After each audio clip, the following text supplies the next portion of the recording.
Sampa Gunagrano, Kadeshiano, Ortiso Sambobia, Bessin in Fiebe, I'm a grand Gentian. Was Madame for dinner opera. Nasaradam for only no abo Osiata, Echo Fiebe at Pianine. Or Prebi, no one in Marina. One time, so that time. No Musente, Chileno, Bibi, Attich, at the court. Maybe was his enemy. But yes, the fear, I can't say me, I can't. That's under my court. Now, so far, me and some baptism. I am my budget room, and less of the book. 1 year I do well to be mamma yet. Because I can never far no budget true as you see any true near. Now, the empty America, him, I could see soon say. Sampa, hima, a war. Maybe I be an supporter. Yes, sir. Hima, I have a court. So, on to me, the near tree, Suyan Babuye, Kumasi Babuye. Myself, yes, some for seven young man. Never was a not to what. As I'm will be. You don't know him. I can do and pursue you. Say a name for Kokana. Ghana for Bentiani back. Dormaahene at a point in time, I can say, Sampa, enya Sampamanhene, Dormaahene can say, Dormaahene Kroya, sign can say, and yera and a ball Sampamanhene, Dormaahene ne kai at a point in time. But now no video Dormaahene ye, Dormaahene Kroya, can't binum say, and nams. Say a Santimai boy yen Manhene Tino and Nuntina all claim ownership of Sampa. Santimansu TV, yes, so mosompa. Enti emra adishie family eshia ya ye Sampamanhene a wose fata wo ye dishi kronkron. Emra yera Sampa nkonwa sem ko pie wo nanim a Mansa Rose ni opanyini Adama Watara di call ya. Yera ekanwie ye out of that arbitration no na ye na Samajafla ema ne strike ne manfo ema ne manfo strike no omudi na chi ebepie mu wo Asanteman ema ombe strike ekira akonwara His Royal Majesty otumfo setutu a otosomienu yera edi Sampa ehye na Samajafla ensa eno mu ne ye wo a ye tutu anamo a ye be didi na nadin be ka Ghana ahemfodin ho ntene ho behia say yera edi na Samajafla eko the seat of government no oma government ni hunu ne oka Sampa nsem nyina wie ye a Sampa yera ne kuro ni Sampa oka asem ni nyina wie ye ne ode Sampa hye ne nsa a wasai ekire sikadwa Sampa hye ne nsa ese ode ne ko no okoda na di ekire the president of the nation enti yera edi na Samajafla wotosomienu ekopie mu wo the seat of government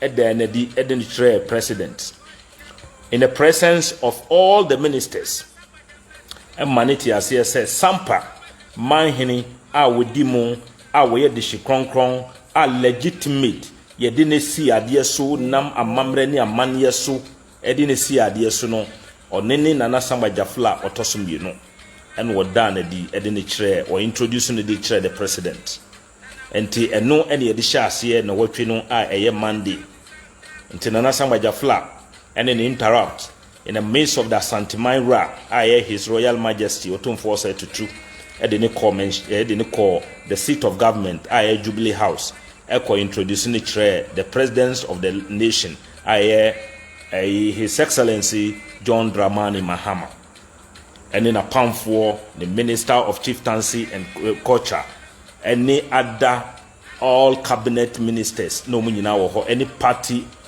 executives nyina wo ho and omo introduce no say ono any Sampamanhene enti we awie peyo say enna nioma efa because o minor ye ka ho no aye Asanteman no ye bibia e wo na kwan so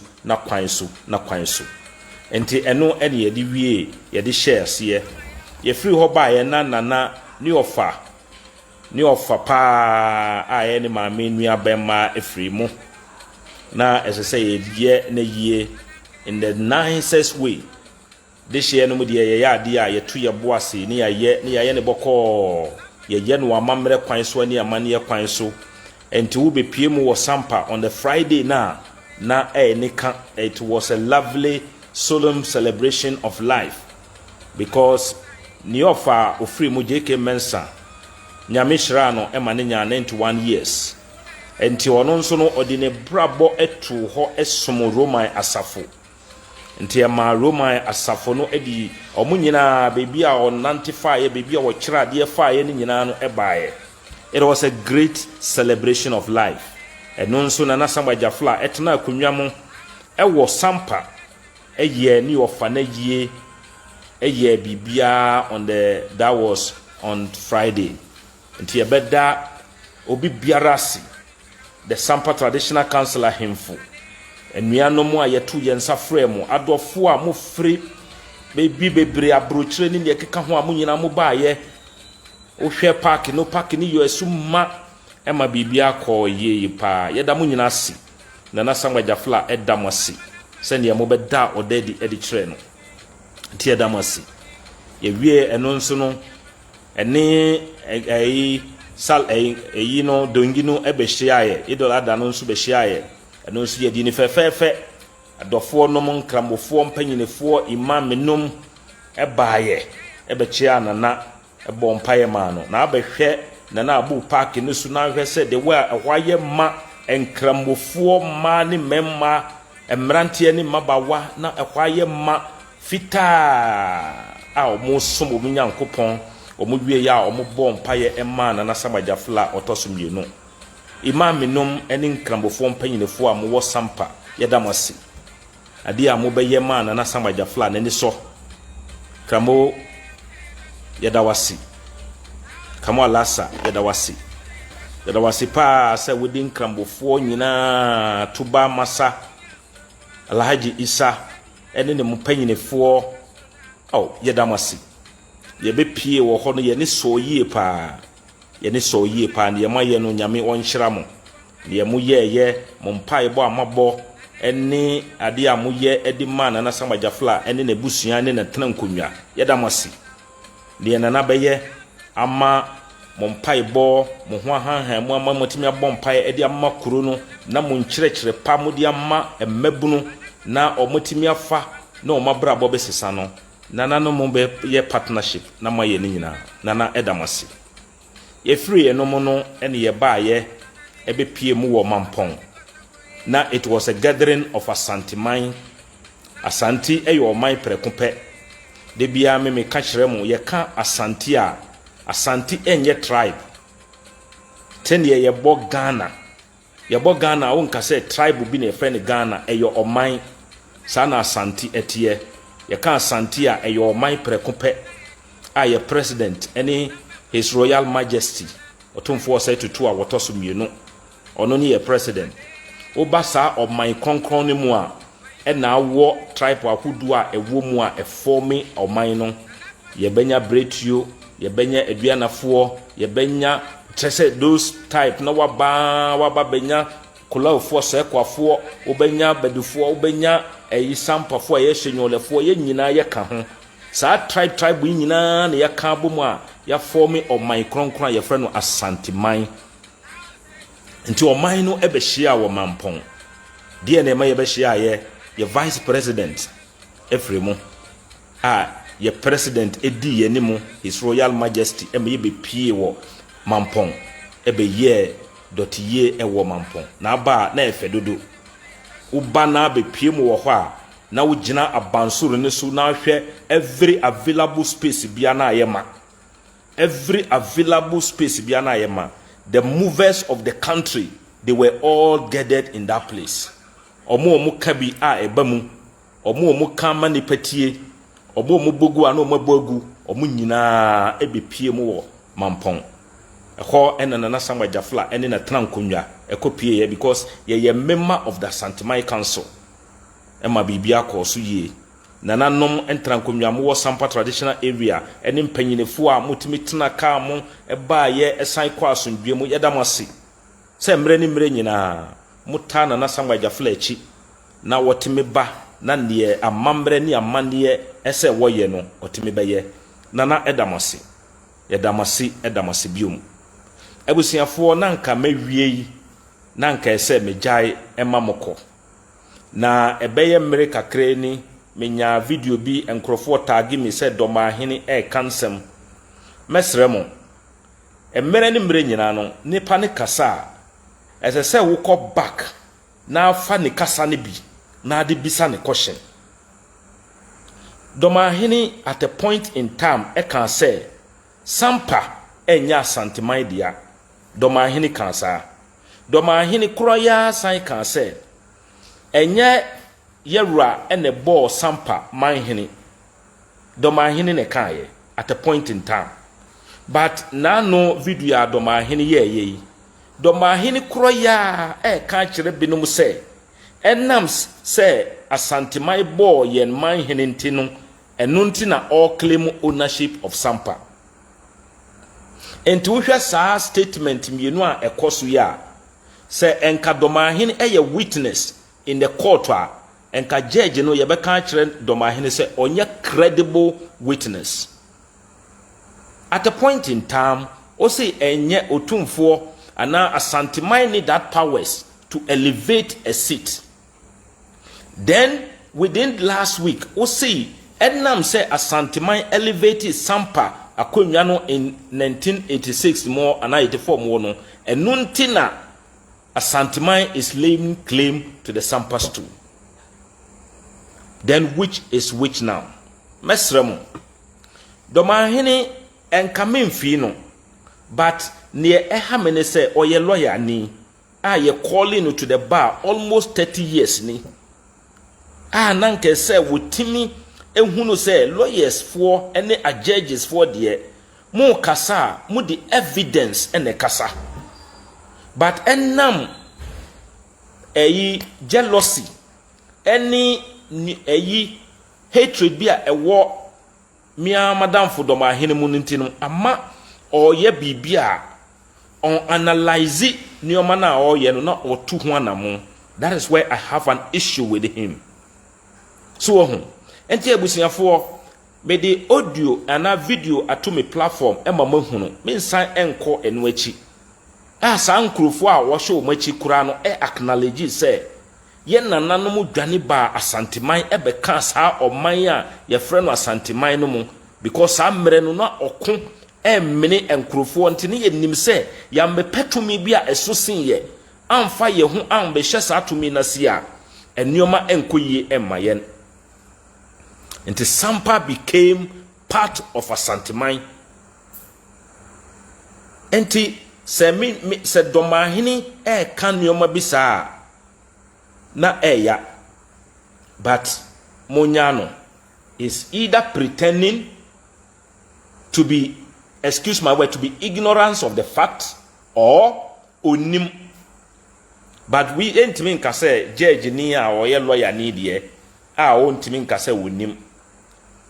Eye boapayo bi no woye Dormaahene si Sampa enkomyasem court di ye edi ma samoduafo eko national emomudi ma won mesremo emere ni mere nyina mi abu ame kasama nana samba jafla otosumbienu eni adihye busua ewo Sampa hyenyola adihye busua ewo Sampa no anytime bi a meka say ye wini case we no me mamu evidence me de nkrata ebetu ho ekire mu say judgment no any judge ni a usan ye lawyer na obi abeka kire wo say ye ka asem emma ye ka asem ni mana enka as a good judge sebi ni ye wusua no classroom no udi be ye di a enka ne edi kan ye say judge ni ubisa ne say judgment no wo he na miankasa minkan na minhuno.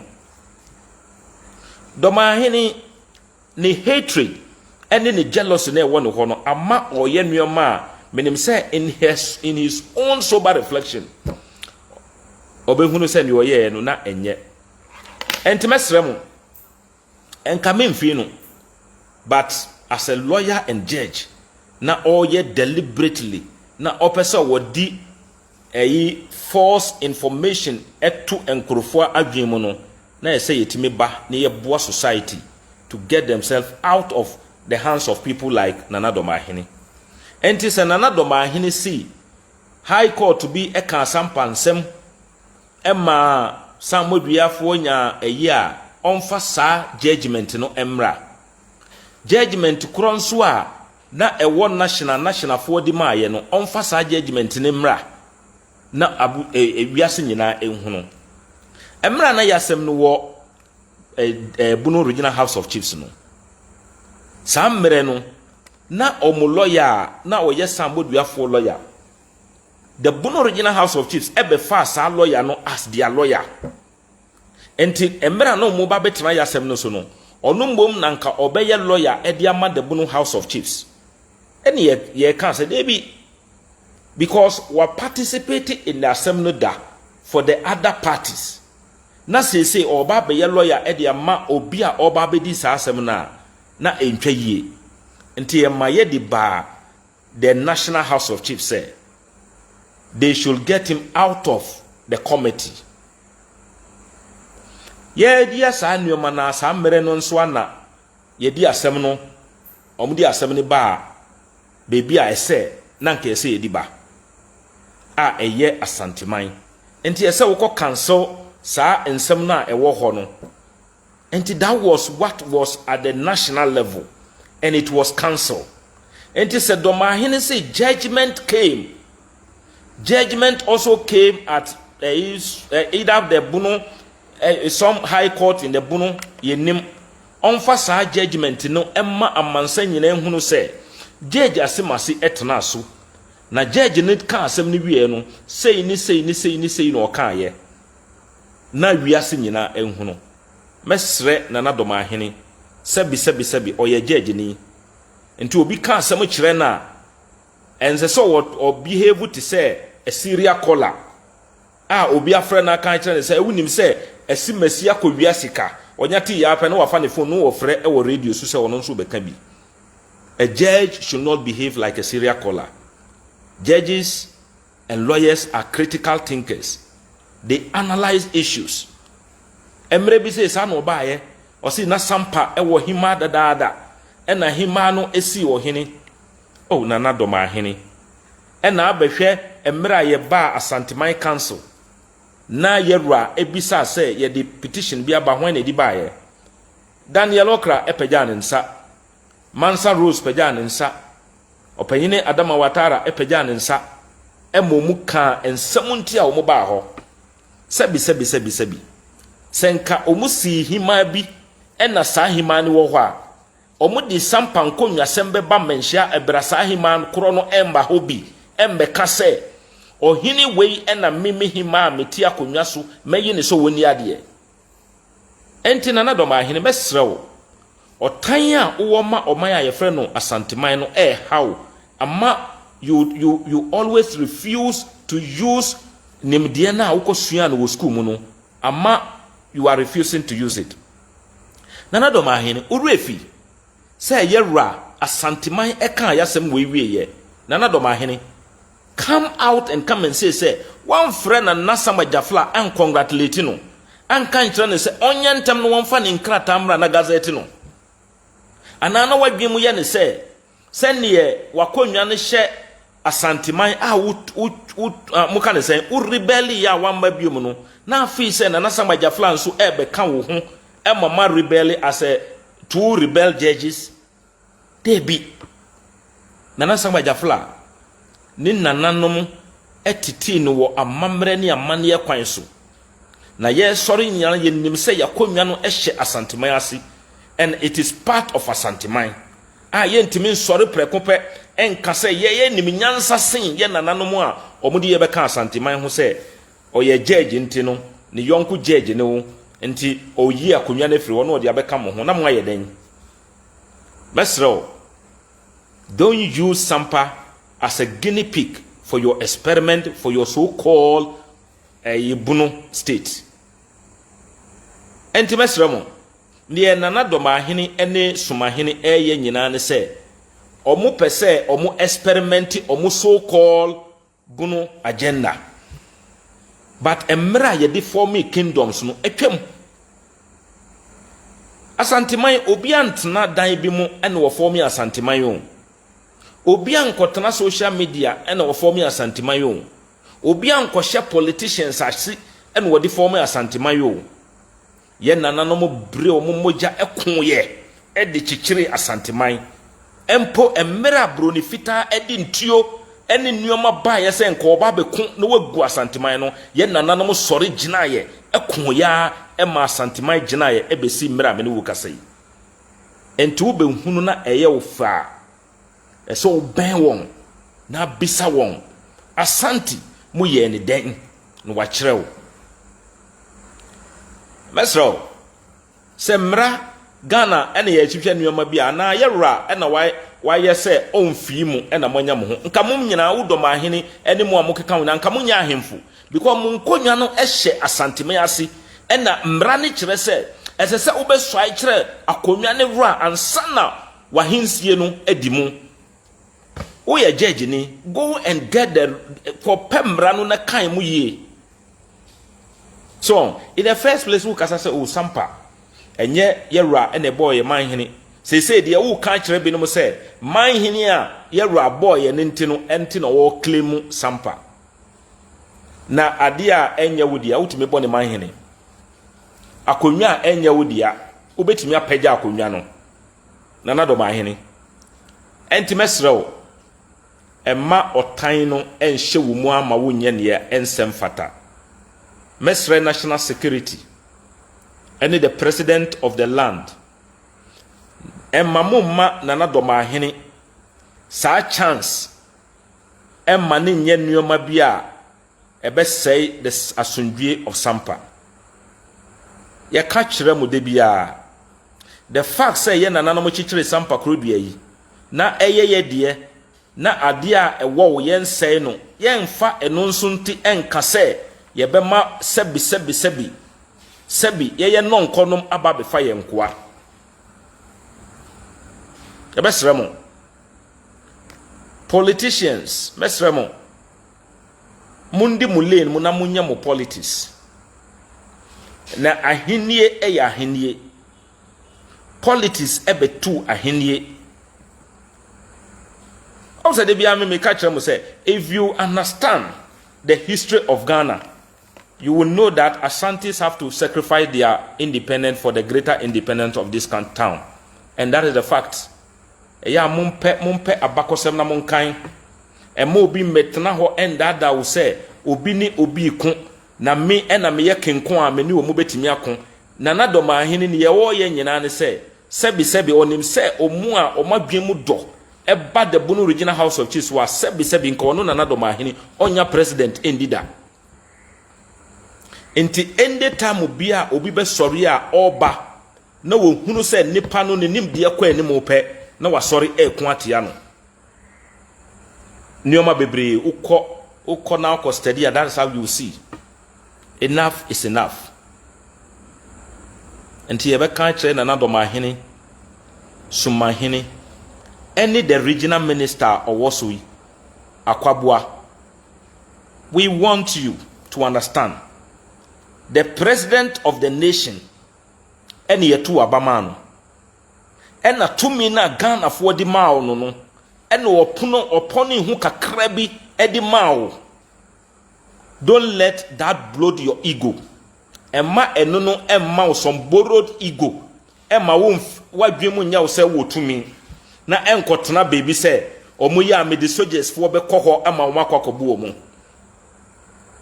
Mr. Regional Minister,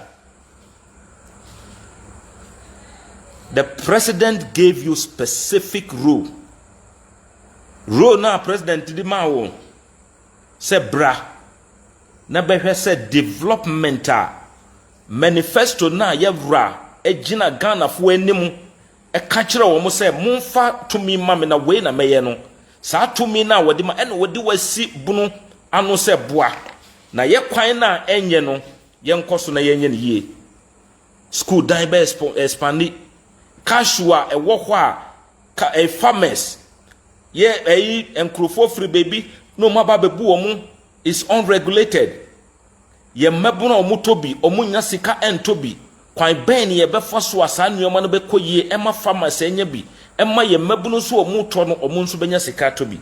These are the things in abaye.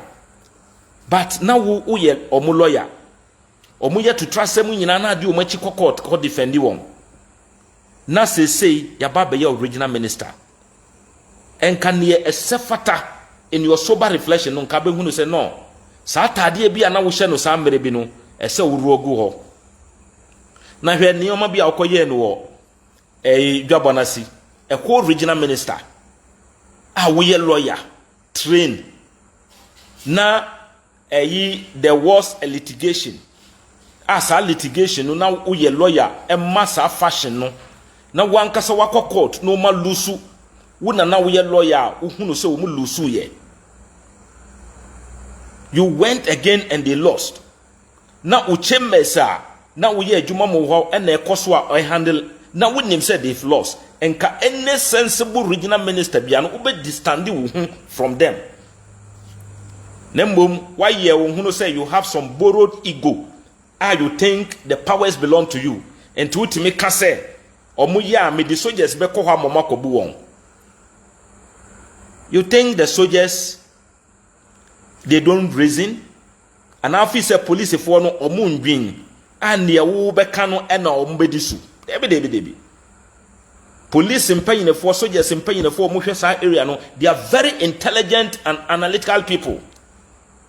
Hwe nioma na wo ye no osunwane. Wako na wenhunu se ya do baby. Ya do baby a enka panyine no wo behwehwe hwan na aye na wako nananom na se nananom we de baby a maba be de say ye ka na okokoa mu. But you thought you have the powers. Enti ne ye wo pa bia wo begina ho na waka ne wo pese wo kan. Enye no nti na mahama ayiwu.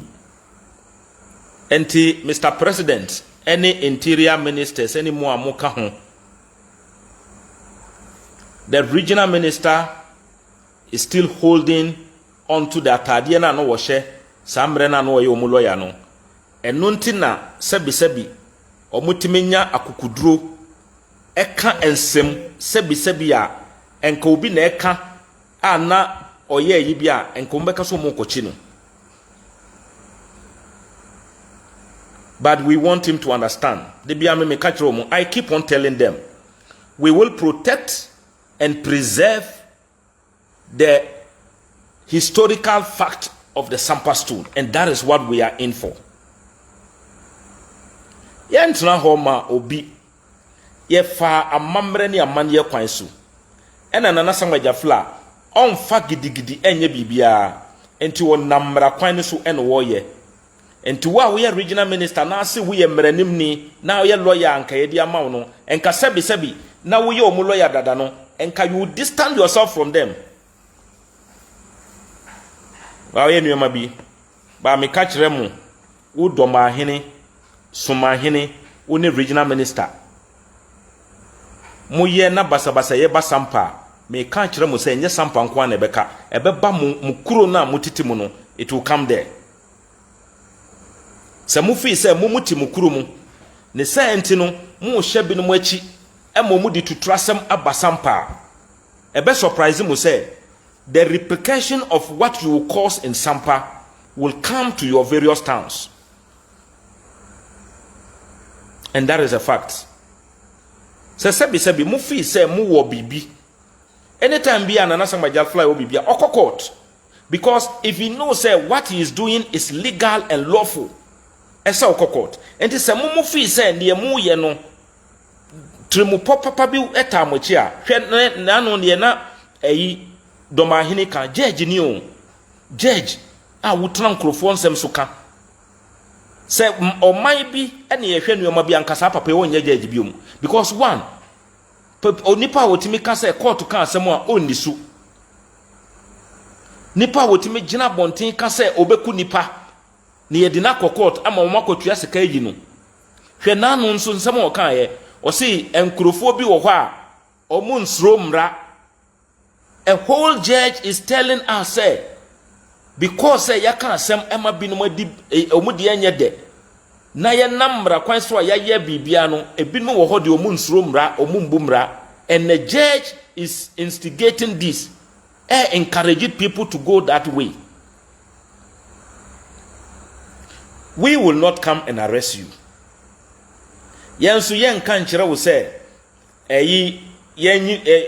we are not your police, but we will tell you, say, we will safeguard our town. Ye be protect your town. No. But wuni Sampamanhene any the regional minister. Muye na basabasa yo ba Sampa. Enka wo Sampa nkwa ebebe ba mukuro na mutiti so no. Enti sebe mu nsem na mu ye. Enu to trasam na makohye wo machi se wo munye. Nanu ayeye eyewie ye. Makohye wo machi aka kiro mu se o mama manimu agwasi. Na yabeye yi ama nipa na ba bebre. Why did they allow it? Nanke so mudi takashi ba mu nanko ma ba na regional minister ba na wa be stop ni nyina. Mr. Regional Minister Dormaahene Sampamanhene say national security entimin control mu.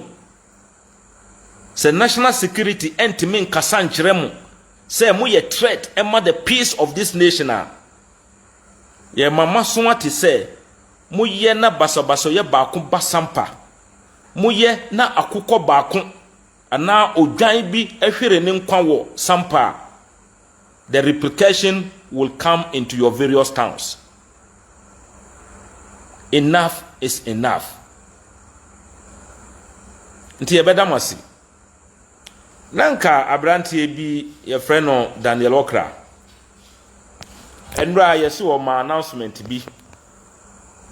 Kama ye ma bin se mamlenge Daniel Okra. Me ye ma bin se memfie no. But me kan mebusem eti edueno ensia nini yimu nan no. Proverbs 26 verse 4. Or say, do not answer a fool according to his foolishness, or you yourself will just be like him.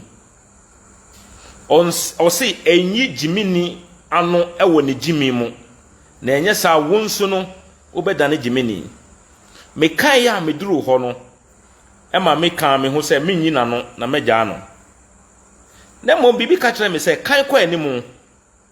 Me kan kwa animu a me call Proverbs 26:5. Eye mebusem eti eduanu nsia ni yimu enum no a me kan kwa animu no o kan asem bi ho o say answer a fool according to his foolishness, or he will be wise in his own eyes. O say yi jiminia no ewo ne jimi mu enye sa obehu ne hu so wo ye nyansane ewo ne timu. Nti mamlenge Daniel Okra asemo a wo kaaye no a police for omu Sampa, the BNI so omu Sampa, national security apparatus omu Sampa omutiye. We will not force them to take an action. Yen srewon and force omu so omu take action. If they think say the we no is within the remit of the law, so be it. But we are telling you, anyone crow for to say no ba. Ene ne yiri na ye frɛ no sɛ Naomi a wɔ ne store hɔ no ye ka kyerɛ mo sɛ ene yaya travel enum a mokɔtena ase a moteki sa plan no mo ye great mistake ɛwɔ mabrabo mu mo ye the greatest mistake wa hwe ya baby a mo akɔ regret no na ɛbɛyɛ din ama mo a mo nya second chance. And we will not force the police, we will not force the BNI. We can't some no muti. And those things now we can't, you know, me, I will not repeat them here. But I'm telling you, say, man jai sa enkwasi asemuno, sa enkwasi akikano, man ya mube regreti, sa mbre na kechi. Yebebo Sampa asunbie ho ban. Enkrofo edi omusika about establish businesses. And we need to make sure, say, we will give them that peace to do their business. Doctors, nurses, teachers, students, we need to give them that peace to work and train our youth. Ye manipa ba kumbi pese menkumenya no ba a wo se kurunti hini ayi oba mawuli sampa kurunti hini wow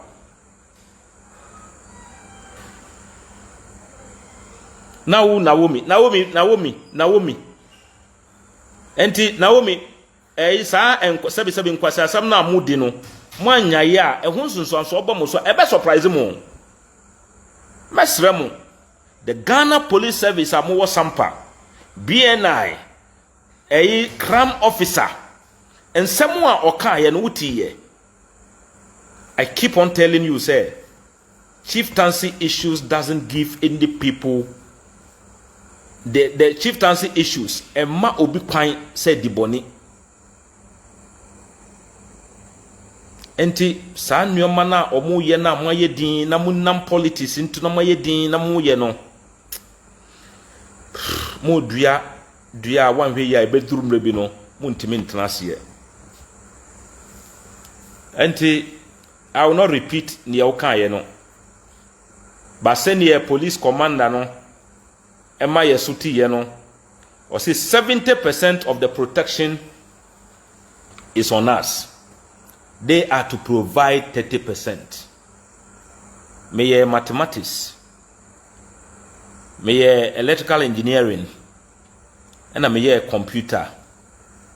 Until obi eka say 70% depending on you are. All the person is telling you, say, you have the burden of protecting yourself. That 70% police command and can say depend on us no. We'll make sure say ye be yusu amatima mufu omo sampa enya sundwie e de ayo majuma. We can assure the world that we are peace-loving people. Ni ye nananom chichiri ya ababedi nana samba jafla ensa no ye bebo ho ban. Asundwie a ye penti no ye ma obi mfa eno so emfa ye nkoa. Sampamanhene, Dormaahene, Dormaahene, Mr. Regional Minister, now you lawyer. We will not ask you and we will not show you how to do your job. But remember, the day of accountability will surely come. Nana samba jafla otosum yino ene Sampamanhene. Send ye nira. Oti kokoso a wodi sampa share nsa edi nanim edi ne call Golden Jubilee. Edin court introduce to the president awadi to me asha wonsano. And then the minister say wo enye say ye sorry ye pen wo call ye nam amamre kwan so sampa nkonwa asem be pie wo nanim emma mu di nsem ne ba ye sre wo no say won tena asem no mu Manson Rose Adama Watara almost sre ye say ye ankasa tena asem no mu na yewura ene asantemai tena asem no mo kan ye omo kan wie ye enomo ene omo yi na sama jafla enti yewura enim ahyase ene na wie ye eno nti na wodi na sama jafla enim de ne call ye eko introduce no kire the president of the nation e bia na first no wonim ma me mfa ne nkona me nkwa kire ne say ye di asem no wei ena ne de ye da na busua yi na yedi ne si sampa konwa so a wabeswa ya kire mia sampa ye media enti wodi ne baaye ebe kire no enti be guided ye bedamasi obi biara a wo ye adwuma wo ho nya abutre na ye adwuma no embohu bibie ne ho a ebeba bibie ne ho ne sa non entity mamulengi ni wakan ne nyina no mum moguo forget about it munya mwadwuma obia emra student amuwo ho mun concentrate na mun suamade BC fo amu twere exams nyame won hyira mo na won ho ban na mun timi pass yi a teachers fo amagi post na ba ho yeda mosi mun koso na mun kyere ye manade nurses doctors obi biara a wo ye adwuma wo ho bia no continue to be working there yeda mosi. We believe say adi biara say itimi ye na munya mosundwie na mudi ye adwuma no ye de bema mo mo amunim ye dada munnim say ye nya to trafo. We are not hooligans. We are people who believe in law, tradition and custom. Nti eno na ye be yusu nti ye bedamasi wo baby na pe baby aba be ye adwuma brasampa ye cashew industry no very vibrant ye wo manpower no well trained manpower ye mabunu no akọ school ye degree holders omakọ school oba ho a obenya the workforce na mo no ma ye adwuma. They are very honest people. Nti wo baby na pese obi factory bi obetimi di abasampa, hospital bi na pese obi obetimi di abasampa, eye border town. Nti wo be business wo sampa, unya Cote d'Ivoire market, enya Ghana market. That is the advantage abenya udi wenwuma basampa. Tie 2 years afro obi biara se momra saa nnuaman ena nana Dormaahene ene Sampamanhene ehuna omo ye no makwahye bi no machi a ompese omo se sampa sebi obi a woka se obi ne pagya saa akonwa no saa akonwa ne nye ne dia anko otimi pagya ye na so ne pagya akonwa no se ne ye wo kan dia na asem aba na wakan wi a sebi senka as a judge and lawyer uwo bibia enka de be call national me kura menye lawyer ne menim se na de be call enti mesre mo ma Dormaahene enda adamo ene de bia obeka se judgment bi ba bia no mo ma ne mfa judgment ne mra unim se mandamus judgment no wan kaida stay of execution judgment no wan kan on kan bi da eba no woti ho na enkrofo ne omu pe no ma ka kire no sa no woti ye judge be na behave sa enti evidence ba wani mu na Dormaahene wo court na enkrofo di omu nsemba no mu di evidence ne ba on kan ana ne nipa ne gina wo kan ya pa enu ano no wo yes aye ne wa man enkrofo da prison wa odi enkrofo akotu prison kwa. As a judge and a lawyer, obiaba abe kan kire wo se na sampa ne ye wo na hima bi wo ho e na sampa nsem ko pie mu wo manhia a saa hima kro no amba ho ambe kan kire wo tumfo se mi na meye hima e wo sampa e na mesi ohine si mesi e na obentimi si wonte ase enti ohine we na medi na chi ebi nsi da as a judge nana Dormaahene Timesremo, he is desperate, or yet desperate, and then jealousy and a hatred be a winning mono, Emma ni nyama or no one casas nim say, ye no ultimate yet. He knows. Tia bedamasi. A bedamasi, muni gnon nana Dormaahene, Assanti e your mind, Assanti my yono, and yende and ye shall see it. Assanti your mind da. Assanti was a nation before Ghana became a nation. Ashanti was a nation before the formation of a nation called Ghana. Wati? Enti mesremo. Mon pe abakosem na mon kan na mon hunu na kan na hunu abehunu se ne me kan nyina no de bia me ka kire mo se whatever I speak I want you to know say ade a meka bia na no kre.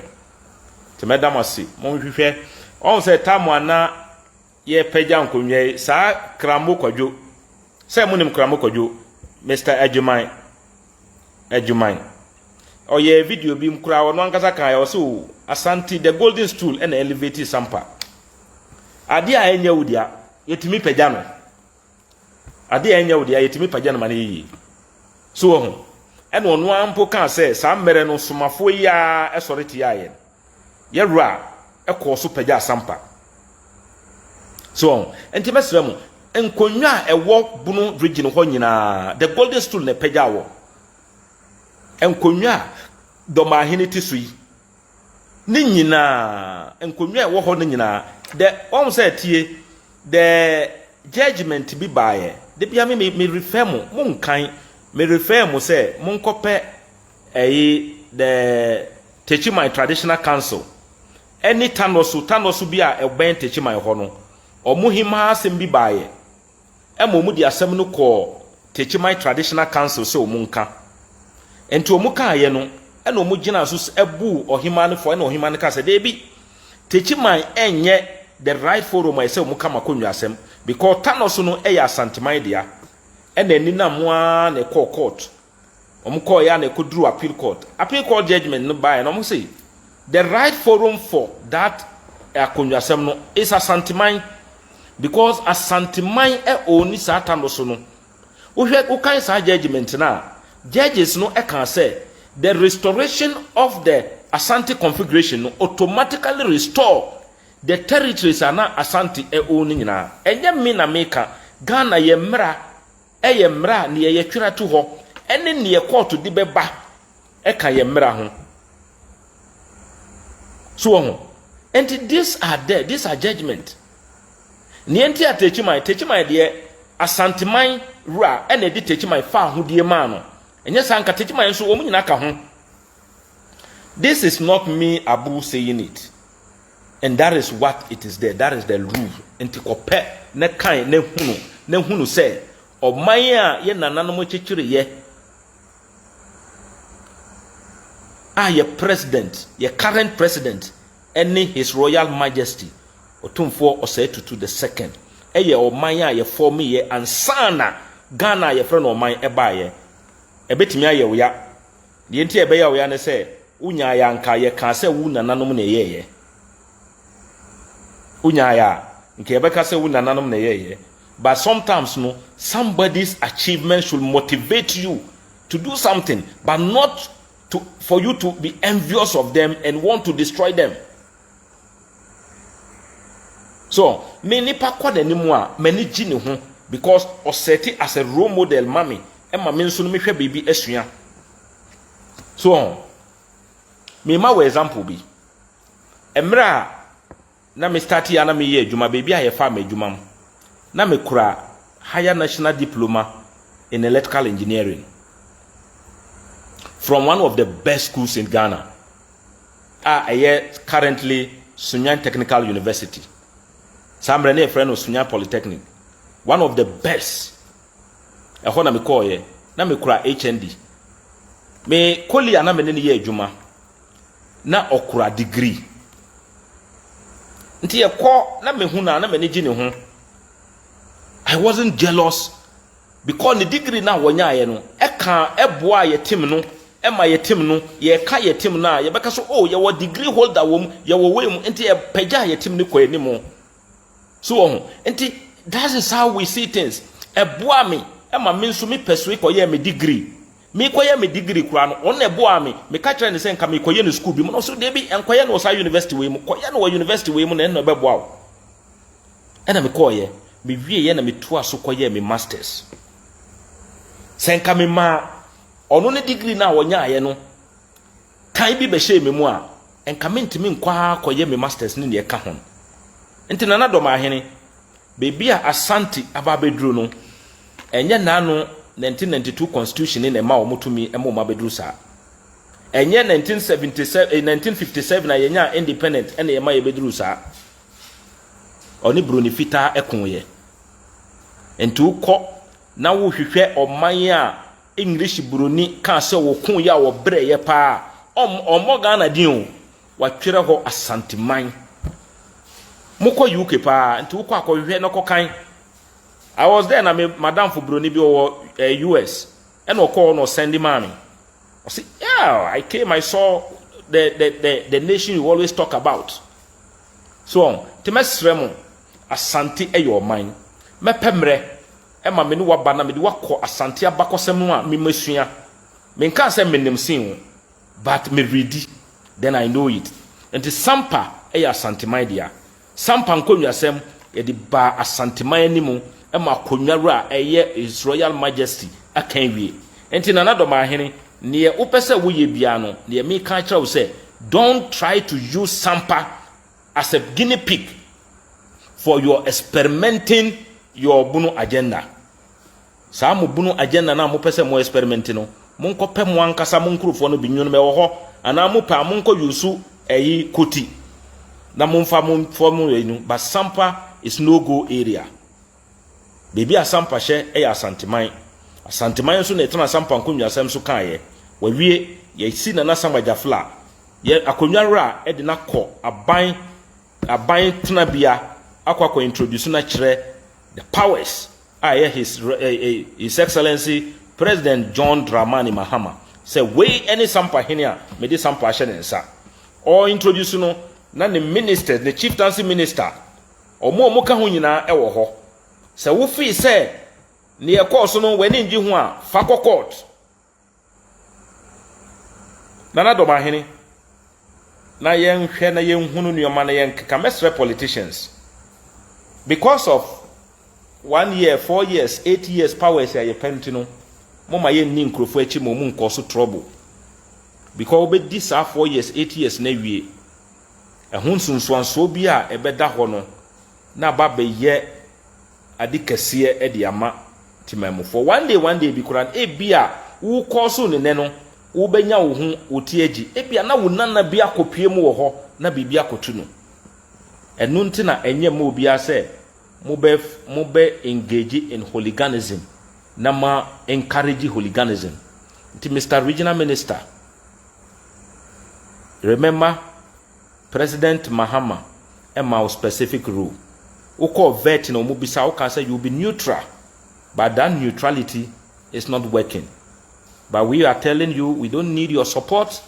All we are saying is Sampamanhene asema ya kan wie so office o person create akonwa bi ma wo mu amenem e bi afri wanfie ana afri here ubetimi di o makoho na wa create di amawo but then she o machi emmom nko so trouble because yen kase ye pesampa so ndwe nti no ye mbetena ho emma wo mefa ye nko a madam osi mo messages na buy na edoso me komutro na makan na bibia me hunu I say me yiwe no bia no me yiwe no kasa efumu ya momfa nchemi semi ka sembi ena enye uda enye boapayo Sampamanhene yana nanu for me is one of the well structured kingdom.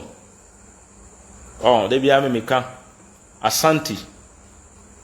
The history of Ashanti was made against those who were capable of writing, and therefore the Ashanti history is one of the well researched history. Our books did that one, our benya kind. Sa kramo kwadwo Mr. Jumai. Onu ankasa kae. Also otumfo krampo no ye kan kina. Onye king or ye king of kings. Kramo kwadwo ne kan ye. Say wakokopie wo hwidi dwene ne say ntino ne ruefi sa anoma nyina. Say wo ye the so called bunu agenda.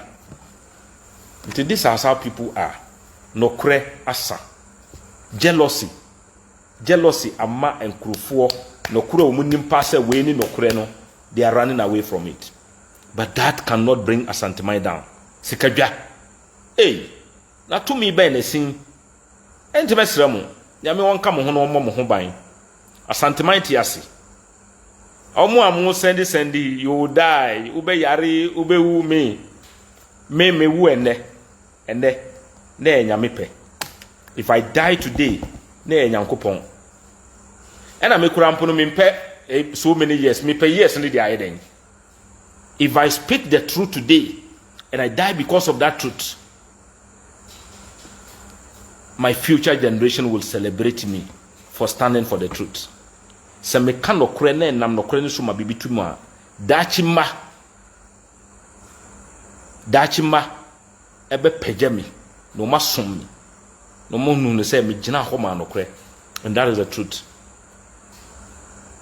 Madam osi ya me nka mo ho me pamo no ye bese aba tin ye me ka kire mo ni nyina ne say Sampamanhene na nasamajafla akonwa ra Sampara aye His Royal Majesty otumfo se tutu autoso mienu e de ne ko aban fikese mu e ko introduce ni kire the presidents of the land in the presence of the ministers. Sampamanhene ni ofa nimpon JK Mensa waye ne yi fefefe mu hunu ye. Sampamanhene ene ni mpanyinefo e baaye enkramofo mu wo Sampa omu festival sacrifice, the festival of sacrifice omu dini kama e bompaye for the peace of the town. And also na efeye obana na abu park ni so na ho ma me kra me begina ho a me hwe wo mu na me say wow efeye enu achi Asante nation no ehia because your vice president efrimu your president di enimu e ma ebe pie mu wo ho ebe ye yie no ne na Dormaahene ka bia mo manimfa judgment emra nti Sampamanhene asem ye kan wie ne Daniel Okra e ka no mesremu send ye me ka kire mo Proverbs 26 verse 4 no Or say, do not answer a foolish according to his foolishness, else you'll be seen as a foolish person. Okay, verse 5 now. Or say, answer a fool according to his foolishness. Otherwise, he will be wise in his own mind. But the country munina say, ye ndio machi and say Sampa. Sampa, asunjwe betena ho. They are very small for us. Omakwa no mako wenchi se omoko fa nkrofo aba. Omokwa no muso omoko kintampo akofo nkrofo aba mama be yetu trasem. Ye mom die. Ye bebo Sampa asunjwe ho ban. Sampa asunjwe ye bebo ho ban. Under the presidency of Nana Samba Jafla Otosumie a His Royal Majesty and nam no tumi so e de Sampa hye ne nsa. Obebo Sampa asunjwe ho ban. Tie damasi. Ya menka mo ho na omo mo ho ban. Meripa mu no yabesin aba ne yaba behia ne ya tuntu niema mu ne ye hunu niema ne ye hunu ne ekoso ne ye nim se meripa mu no mo nso no mo bedi nokre na chi. Times are changing. Ghana mine, mabusia panyin me so asempa na nam. Kane na ne yetitie mo rem, ne si dan wi anaso moso no nso adane adesoa. Enne de Adabov company e wa santememu abedom yen. Amedan so bo ayemre. Enchanse awodo apapapa. E wodi gudan so medan homie. Ebi de say long span self lock, IBR, housing standard, Eurotiles and shingles, steel trusses and woodworks, roofing sheets, squares, afei roofing nails. Ni nyina e dan e honiema Adabov company e de abeboayen. Yon office ankasa ewo ehwea overseas junction ena baby adwumakue factory nankasa wo no eye infensi a ye ben moba asoro no e ma remfi say wanim di fo wo mo di sanchensi ebegu dan so e de ama wo empo se wuni obi a obetimi afre yen ewo 0245385109 Adabov company limited say ye dan so body a ene na wo mo eye osimpiti mpimpi.